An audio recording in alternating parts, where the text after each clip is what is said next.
Okay, my name is Heun. I'm a consultant psychiatrist and presenting the series from Global Psychiatry Archives, Mental Health Explained. Today, I would like to focus on ADHD or Attention Deficit Hyperactivity Disorder, and I would like to talk about the medication.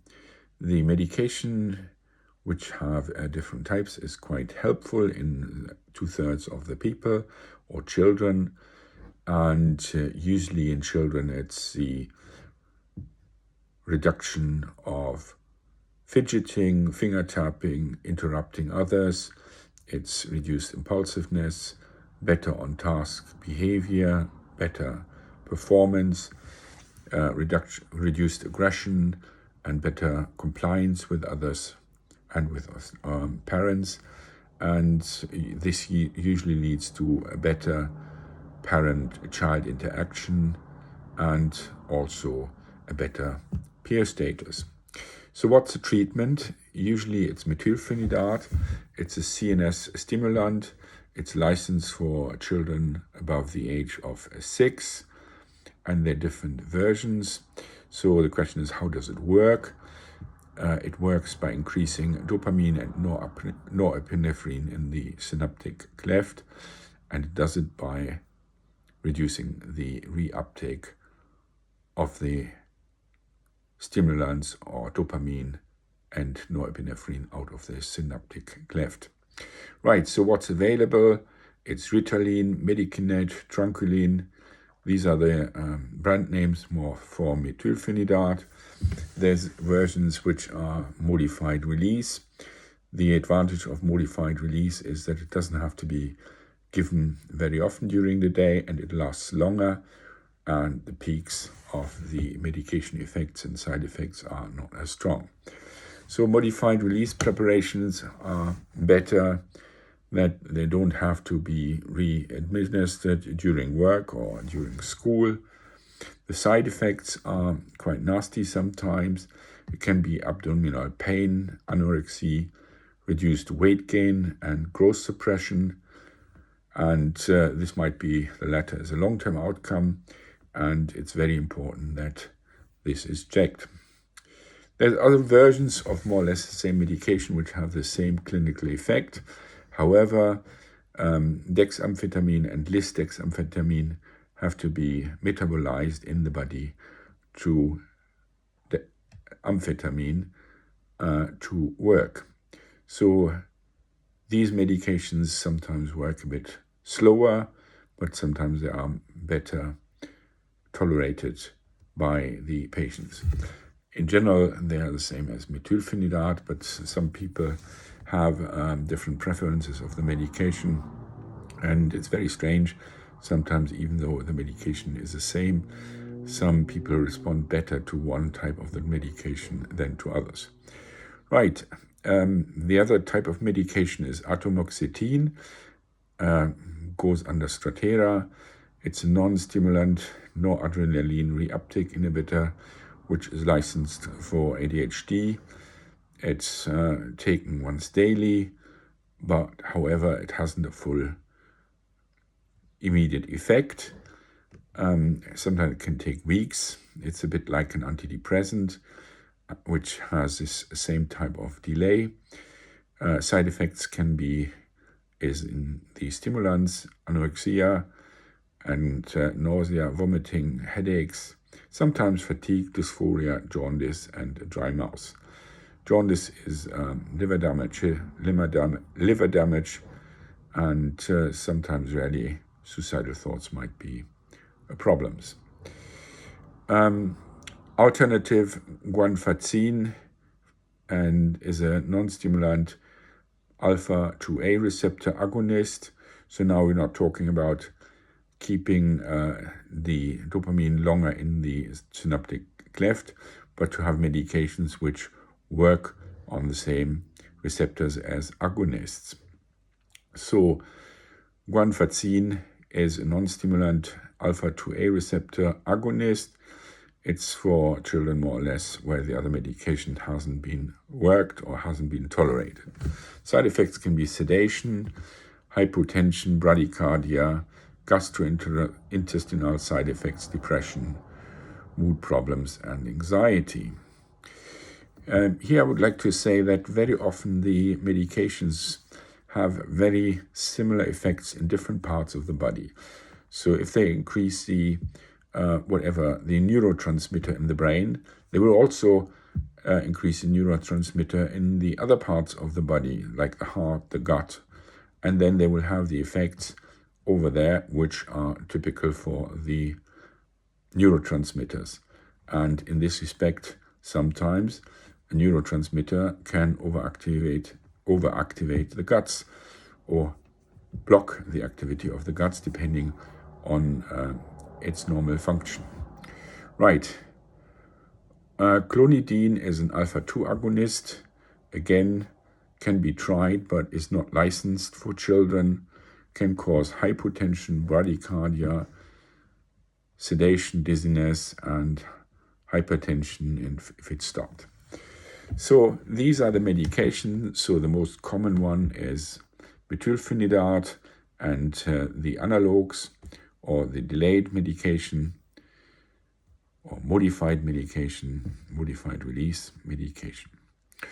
So the diagnosis should not be just given for the medication, but there is some expertise into the ADHD diagnosis, and the diagnosis should involve the patient, the child, or the parents and carers. And sometimes there is also the need to get some information from the school to see, or the employer to see, whether the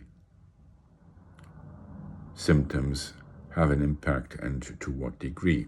So in this respect, this is what we call multidisciplinary assessment, which includes education, clinical psychologists, social workers, and especially this is important for children who have some comorbidity. In this respect, some of the ADHD treatment is also educational, helping to manage tasks, helping to concentrate, trying to avoid distractions, trying to multitask, or not to multitask too much. So trying to have a quiet environment and trying to focus on different things. So that's about education. You can educate the parents to have a calming effect, same for teachers. And if needed, there can be the support of a psychologist who might advise the children or the family. ADHD medication is, in addition, some people say it's working on its own, but as I said before, it should be a part of a bigger package. Medication should be started by psychiatrists or pediatricians who have some expertise in ADHD medication and treatment. And if the medication is stable, then it can be continued by a GP, which we call shared care agreements. So the shared care is the psychiatrist or pediatrician starts the medication until it's stable, and when it's stable, the GP can take this over. The choice of the drugs can be different depending on the possible side effects of the medication on the child or on the patient. It depends on the compliance. It depends on how long the effect is needed. Then sometimes there's preference for some type of medication, and I've seen quite a few patients who told me that they wanted the medication would help their friends and relatives. So in this respect, it's a discussion, and the discussion should increase the compliance of the patient with the medication. There's no point giving the best medication if the patient doesn't want this type of medication because they're frightened of possible side effects. There's also a risk to be taken into account if children have epilepsy, psychotic disorders.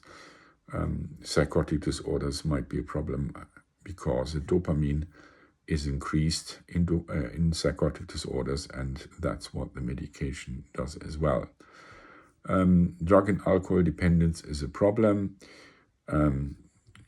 The problem with the dependence is that the medication sometimes is given to others or is sold to other people who might like the effect of the stimulant and who possibly might not need it. Right, there's lots of monitoring, weight, height, pulse, blood pressure should be checked and monitored over time. There should be a history of medical problems, especially heart problems might be relevant.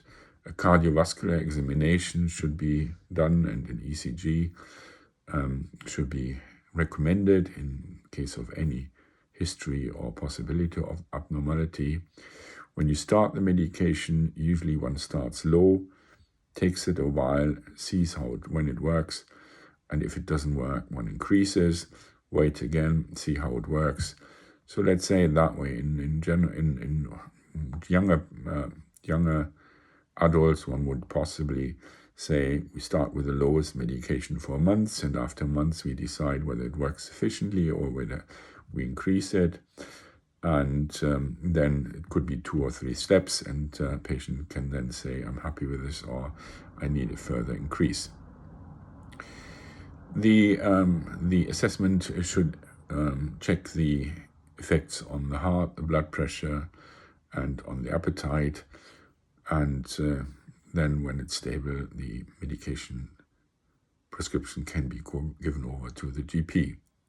Usually side effects, as with antidepressants or many psychopharmacology, get less. So agitation might be less, or appetite suppression might be initial side effects, but will be less so on the long term. Blood pressure problems might be a problem, but this can be monitored, and if there's a major problem, the medication has to be changed.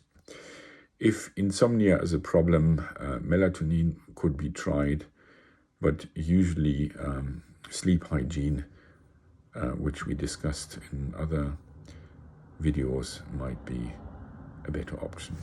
Thanks for your interest and have a nice day. And if you like this, please subscribe to our channel, which is Global Psychiatry Archives. Thanks a lot.